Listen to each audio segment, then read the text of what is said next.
जय हिंद दोस्तों। आज हम पृथ्वीराज चौहान के बारे में पढ़ेंगे। वो चौहान वंश का महान राजा था और पृथ्वीराज चौहान ने मोहम्मद गोरी को तराइन के फर्स्ट युद्ध में हराया था।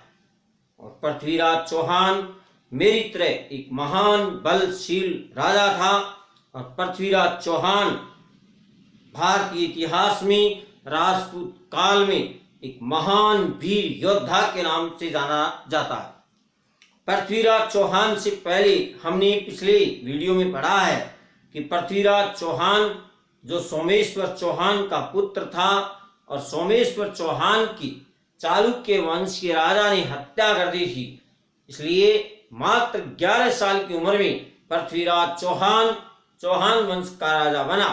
अजमेर चौहान वंश की राजधानी थी और दिल्ली भी उनके कब्जे में थी। लेकिन दिल्ली को चौहान साम्राज्य की राजधानी किसने बनाया, ये क्वेश्चन मुझे आप बताएंगे, क्योंकि मैं पिछले वीडियो में ये बता चुका हूं।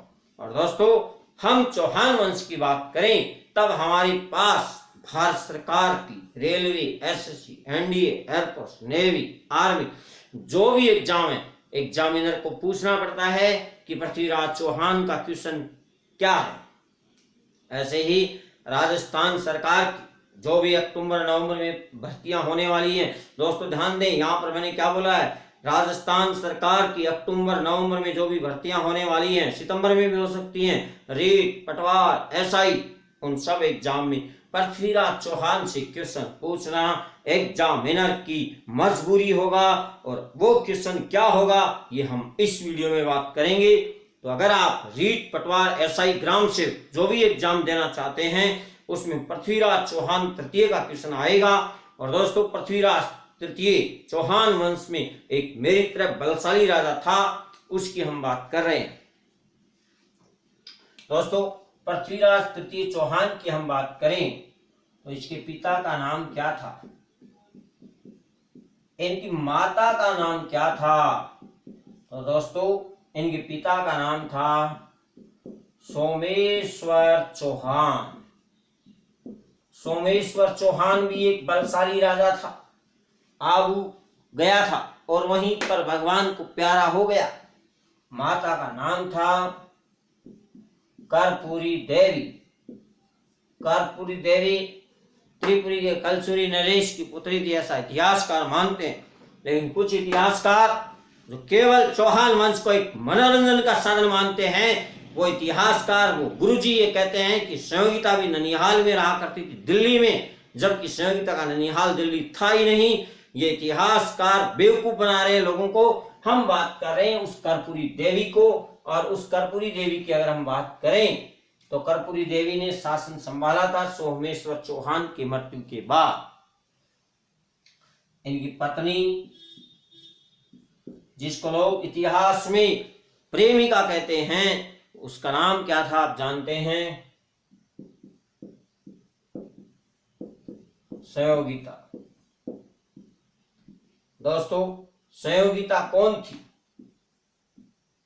कन्नौज नरेश जयचंद गहड़वाल की पुत्री थी।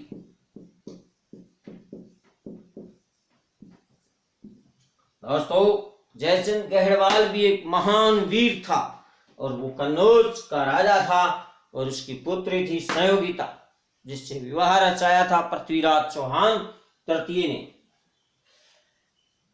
इनके शासन काल की हम बात करें तो 1177 से लेकर 1192 ईस्वी तक राजा रहे थे। पृथ्वीराज चौहान की बात करें तो दोस्तों, इनका जन्म हमारे राजस्थान में नहीं हुआ था, तो सर कहां हुआ था? अनहिल पाटन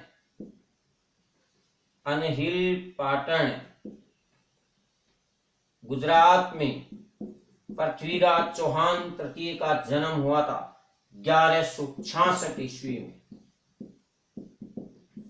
तो दोस्तों, याद रखना, पृथ्वीराज चौहान तृतीय का जन्म 1166 ईस्वी में कहां हुआ था? अनहिल पाटन गुजरात में हुआ था।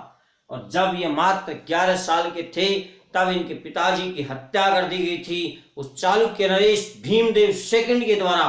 तो फिर कर्पूरी देवी के नेतृत्व में पृथ्वीराज चौहान तृतीय राजा बने और दोस्तों अब बच्चा था इसलिए इनका जो मुख्य सलाहकार, जिसको हम प्रधानमंत्री कहते हैं, प्रधानमंत्री किसको बनाया गया?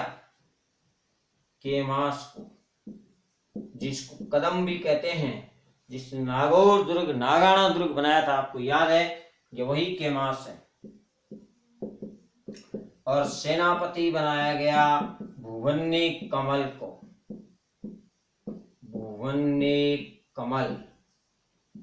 दोस्तों भुवन्नी कमल मेरी तरह एक वीर था, इसलिए इसको सेनापति बनाया गया।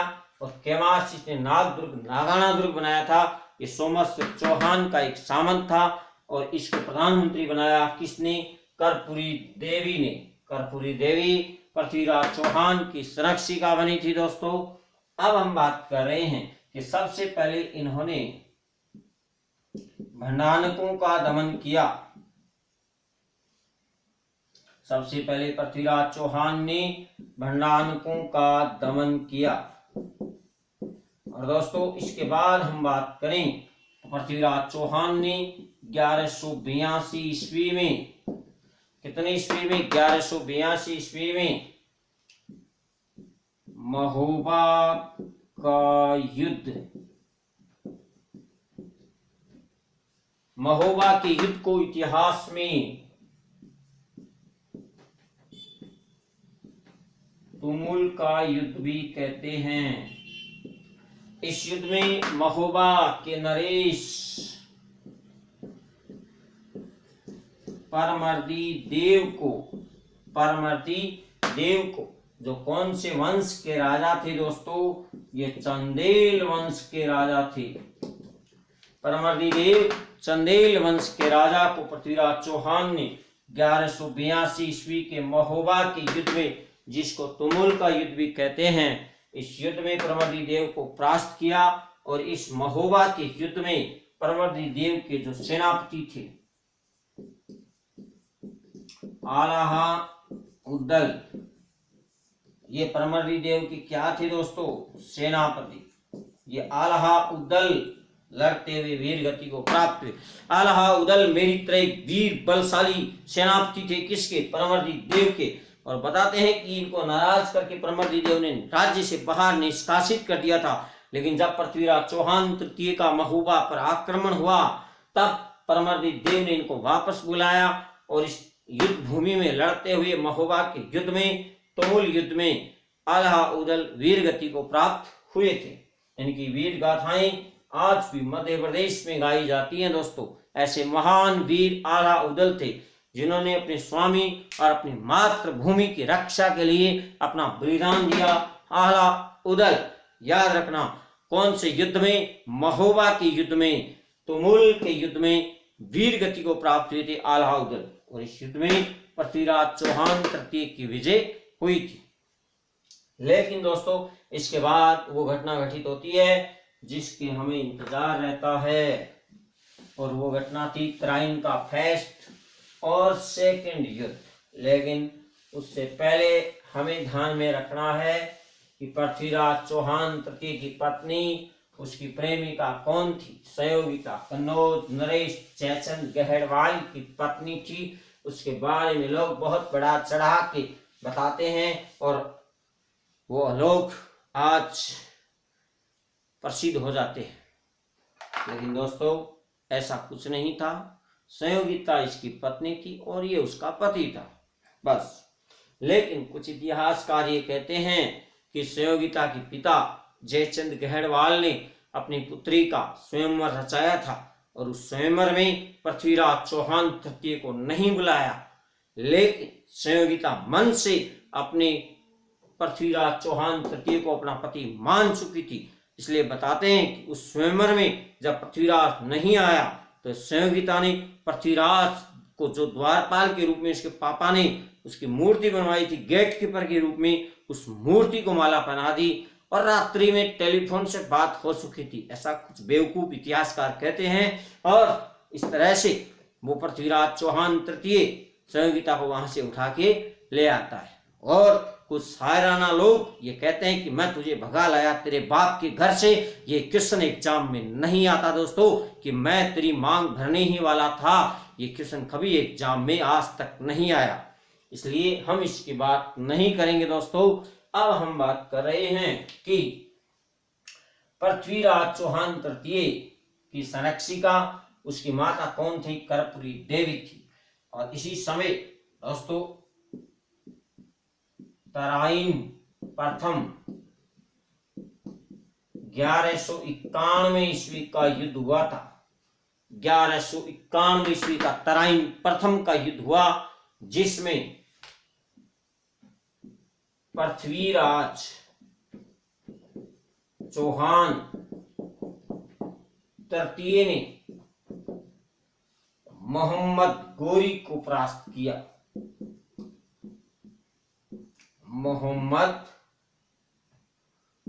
गोरी को परास्त किया। अब गोरी, ये मोहम्मद गोरी था।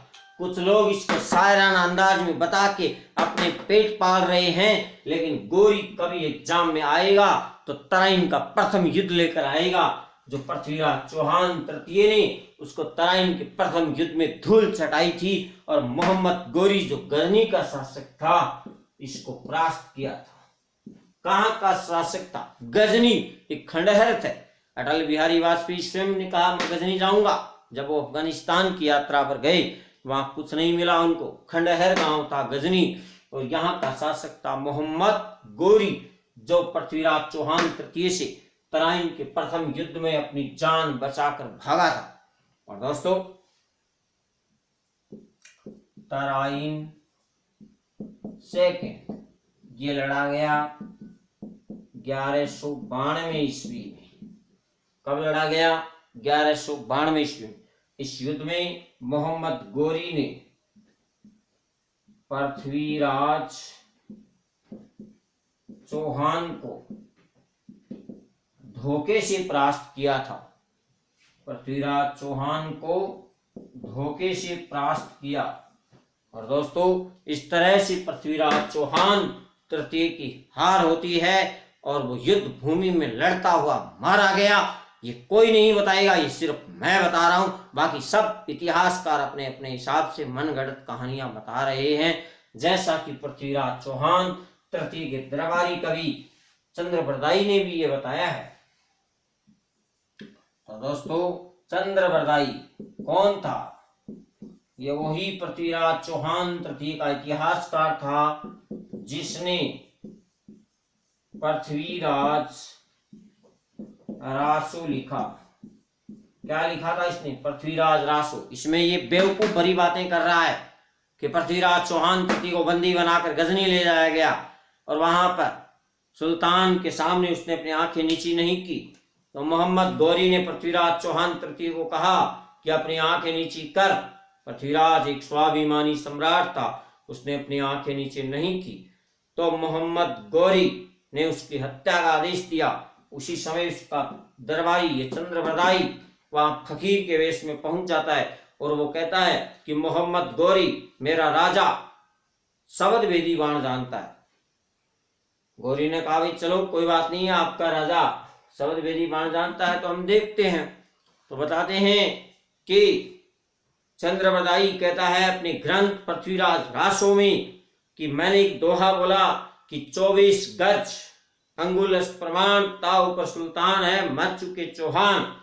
और इस दोहे के साथ पृथ्वीराज चौहान तृतीय ने बाण चलाया और मोहम्मद गौरी की हत्या हो गई। उसके बाद मैंने और पृथ्वीराज चौहान ने एक दूसरे की कटार घोंपकर अपनी आत्महत्या कर ली। तो बताओ ये कौन लिखेगा? ये बात एकदम साफ साफ झूठी है। लेकिन अफगानिस्तान के काबुल में पृथ्वीराज चौहान की छतरी बनी हुई है जो इस बात का गवाह है कि पृथ्वीराज चौहान का संबंध काबुल से रहा है। हो सकता है उसे बंदी बनाकर काबुल ले जाया गया हो।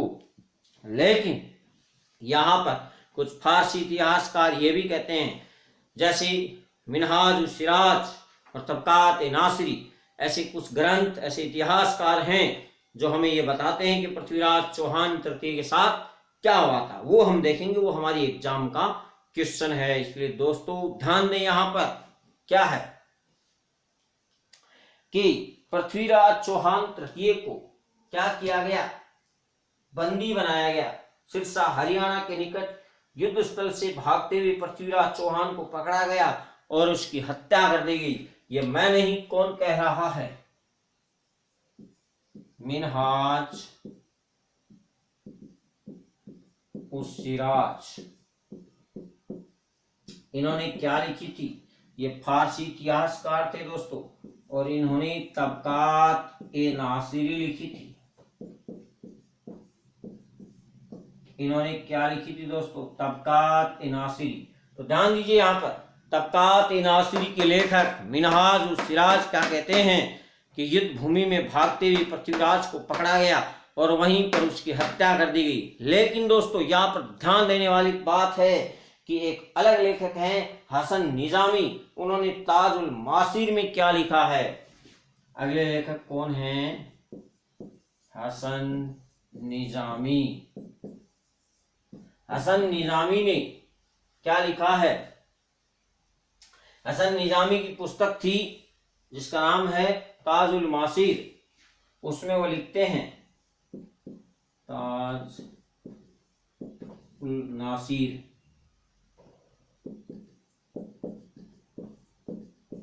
कि पृथ्वीराज चौहान तृतीय को अजमेर बंदी बनाकर लाया गया और वहां पर सुल्तान के विरुद्ध षड्यंत्र रचने के आरोप में उसकी हत्या की जाती है। लेकिन दोस्तों कुछ इतिहासकार ऐसे भी हैं कि वहां पर उन्होंने हसन निजामी जैसे कि भाई कुछ हुआ होगा, लेकिन कुछ भी हो दोस्तों, हमारे पृथ्वीराज चौहान हमें छोड़ के चले गए और मैं तेरी मांग भरने ही वाला था, मेरे नसीब मेरे हाथ कट गए। ये एग्जाम में नहीं आएगा दोस्तों।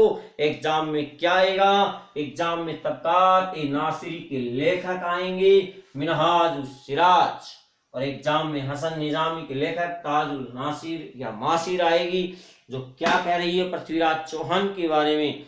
इसके अलावा दोस्तों ये भी कहा जाता है कि पृथ्वीराज चौहान के एक छोटे भाई थे जिनका नाम था हरिराज। बताते हैं कि हरिराज ने जब पृथ्वीराज चौहान, जैसा ही चंद्रप्रदाई बता रहा है, वहां गजनी चला गया, वहां उसने शब्द भेदी बाण चलाया, 24 गज अंगुल अस्त प्रमाण ताऊ पर सुल्तान है, 4 बांस 24 गज अंगुल अस्त प्रमाण ताऊ पर सुल्तान है, मत चुके चौहान। ये दोहा चंद्रप्रदाई ने बोला था, मैंने नहीं बोला दोस्तों। और इस आधार पर बताते हैं कि पृथ्वीराज चौहान वहीं मारा जाता है और हरिराज जो था पृथ्वीराज चौहान का भाई था और सोमेश्वर चौहान और कर्पूरी देवी का प्रोडक्ट था। इस हरिराज ने दोस्तों बताते हैं कि गोविंदराज, जिसको कुतुबुद्दीन ऐबक ने, और गोविंदराज कौन था, इस महान आत्मा का प्रोडक्ट था। क्या नाम था उनका, गोविंदराज। गोविंदराज को कुतुबुद्दीन ऐबक ने अजमेर का शासक बनाया, लेकिन इस हरिराज ने, जो पृथ्वीराज चौहान का भाई था, जो किसका भाई था, पृथ्वीराज चौहान का भाई, इसने गोविंदराज को अजमेर से भगा दिया।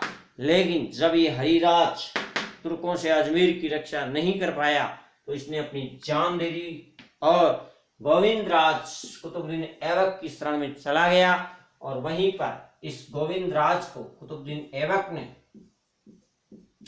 माय डियर, रणथंभौर की जागीर दे दी। कहाँ की, रणथंभौर की जागीर दे दी। इस तरह से गोविंदराज रणथंभौर के चौहान वंश का संस्थापक हो गया। और एग्जाम का क्वेश्चन यहाँ से गोविंदराज ने क्या कर दिया, खड़ा कर दिया कि रणथंभौर के चौहान वंश का संस्थापक कौन था, गोविंदराज था, जो पृथ्वीराज चौहान तृतीय का पुत्र था। तो दोस्तों इस तरह से अगर हम बात करें तो तराइन की प्रथम युद्ध में पृथ्वीराज चौहान तृतीय ने मोहम्मद गोरी को परास्त किया था। वो गोरी 12 महीने में वापस आया और 1192 ईस्वी में उस गोरी ने पृथ्वीराज चौहान को परास्त किया तराइन की सेकंड युद्ध में। और भारत में सल्तनत काल की गुलाम वंश की स्थापना गोरी के गुलाम कुतुबुद्दीन ऐबक के द्वारा की गई। माय डियर, यह ध्यान देने वाली बात है कि एक तराइन का थल युद्ध भी हुआ था। तराइन थर्ड। और ये युद्ध लड़ा गया था यल्दौज। कौन सा डोज है? यल्दौज व इल्तुतमिश। माय डियर ध्यान दें, इल्तुतमिश कौन था? कुतुबुद्दीन ऐबक का गुलाम था, जो कुतुबुद्दीन ऐबक की मृत्यु 1210 ईस्वी के बाद भारत का सुल्तान बना। उसने लाहौर के स्थान पर दिल्ली को राजधानी बनाया। उस इल्तुतमिश ने तराइन के थर्ड युद्ध में 1215 ईस्वी में इस इल्तुतमिश ने यल्दौज को तराइन के थर्ड युद्ध में डोज दे दिया।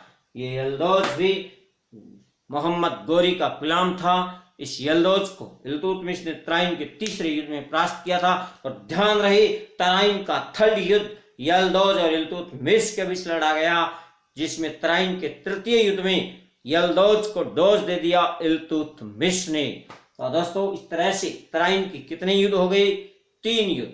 तराइन का प्रथम युद्ध 1191 ईस्वी, जिसमें पृथ्वीराज चौहान तृतीय ने मोहम्मद गोरी को परास्त किया और गोरी अपनी जान बचाकर भागा था।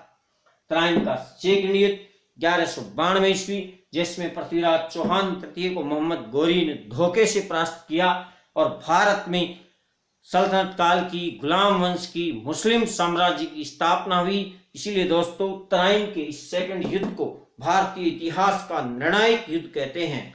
और दोस्तों, इस तरह से आपको ध्यान में रखना है कि चंद्रबरदाई पृथ्वीराज रासो में क्या लिख रहा है और मिनहाज सिराज तबकात नासिरी में क्या लिख रहा है और हसन निजामी ताजुल नासिर में क्या लिख रहा है।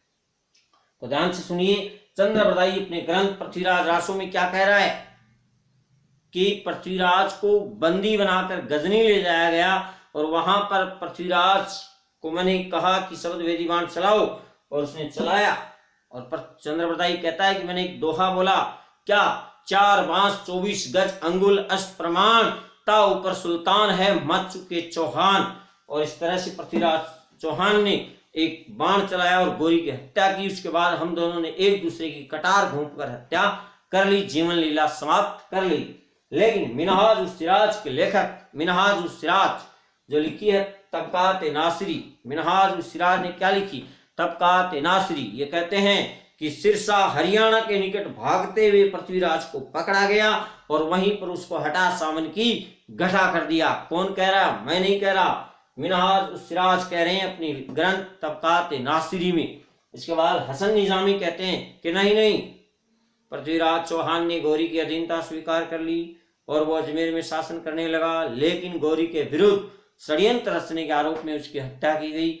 और उसके बाद हरिराज जो पृथ्वीराज चौहान तृतीय का भाई था, जब वो तुर्कों से अजमेर की रक्षा नहीं कर पाया तो उसने आत्महत्या कर ली और पृथ्वीराज चौहान तृतीय के पुत्र गोविंद राज ने कुतुबुद्दीन ऐबक की अधीनता स्वीकार कर ली और उसे रणथंभौर की जागीर दे दी गई। और अब हम रणथंभौर की चौहान वंश की ओर चलेंगे, लेकिन उससे पहले दोस्तों हमारी एग्जाम का क्वेश्चन है कि पृथ्वीराज चौहान के पिता का नाम सोमेश्वर चौहान, माता कौन थी? कर्पूरी देवी, और इनकी पत्नी और प्रेमिका संयोगिता थी। कनौज नरेश जयचंद गहड़वाल की पुत्री थी। और पृथ्वीराज चौहान तृतीय को इतिहास में राय पिथौरा के नाम से भी जाना जाता है। और नैन चंद्र सूरी के नाटक रंभा मंजरी के अनुसार दल पुंगल की उपाधि कनौज नरेश जयचंद गहड़वाल की थी। अगर ये ऑप्शन में क्वेश्चन में नहीं है तो दल पुंगल कौन था?